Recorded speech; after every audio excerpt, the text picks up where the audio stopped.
नमस्कार दोस्तों। पुराणों में भगवान शिव और माता पार्वती के विवाह के बारे में कई बार उल्लेख किया गया है।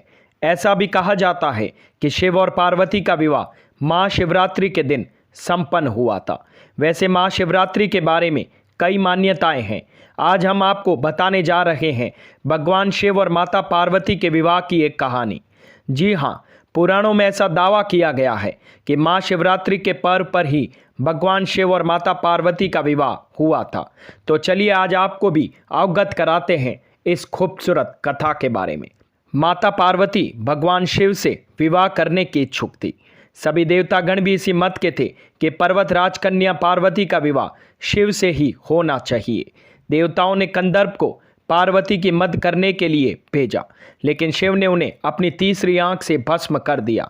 अब पार्वती ने तो ठान ही लिया था कि वो विवाह करेगी तो सिर्फ भोलेनाथ से। शिव को अपना वर बनाने के लिए माता पार्वती ने बहुत कठोर तपस्या करनी शुरू कर दी। उनकी तपस्या के चलते सभी जगह हाहाकार मच गया। बड़े बड़े पर्वतों की नींव डगमगाने लगी। ये देख भोले बाबा ने अपनी आंखें खोली और पार्वती से आह्वान किया कि वो किसी समृद्ध राजकुमार से शादी कर ले। शिव ने इस बात पर भी जोर दे दिया कि एक तपस्वी के साथ रहना कभी भी आसान नहीं होगा। लेकिन माता पार्वती तो अड़िग थी। उन्होंने साफ कर दिया था कि वह विवाह सिर्फ भगवान शिव से ही करेगी। अब पार्वती की ये जिद देख भोलेनाथ पिघल गए और उनसे विवाह करने के लिए राजी हो गए। शिव को लगा कि पार्वती उन्हीं की तरह हठी है, इसलिए ये जोड़ी अच्छी बनेगी। अब शादी की तैयारियां जोरों पर शुरू हो गई थी, लेकिन समस्या ये थी कि भगवान शिव एक तपस्वी थे और उनके परिवार में कोई सदस्य ही नहीं था। लेकिन मान्यता ये थी कि एक वर को अपने परिवार के साथ जाकर वधू का हाथ मांगना पड़ता है। अब ऐसी परिस्थिति में भगवान शिव ने अपने साथ डाकणियां, भूत प्रेत और चुड़ैलों को साथ ले जाने का निर्णय कर लिया। तपस्वी होने के चलते शिव इस बात से अवगत नहीं थे कि विवाह के लिए किस प्रकार से तैयार हुआ जाता है, तो उनके डाकणियों और चुड़ैलों ने उनको भस्म से सजा दिया और हड्डियों की माला पहना दी। जब यह अनोखी बारात पार्वती के द्वार पहुंची, सभी देवता हैरान रह गए। वहां खड़ी महिलाएं भी डर कर भाग गई।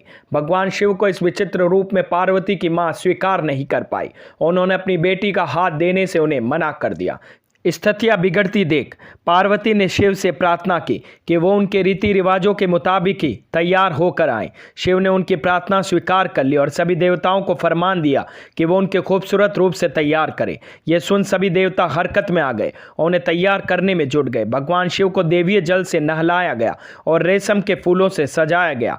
थोड़ी देर बाद भोलेनाथ कंदर्प से भी ज़्यादा सुंदर लगने लग गए और उनका गोरापन तो चांद की रोशनी को भी मात दे रहा था।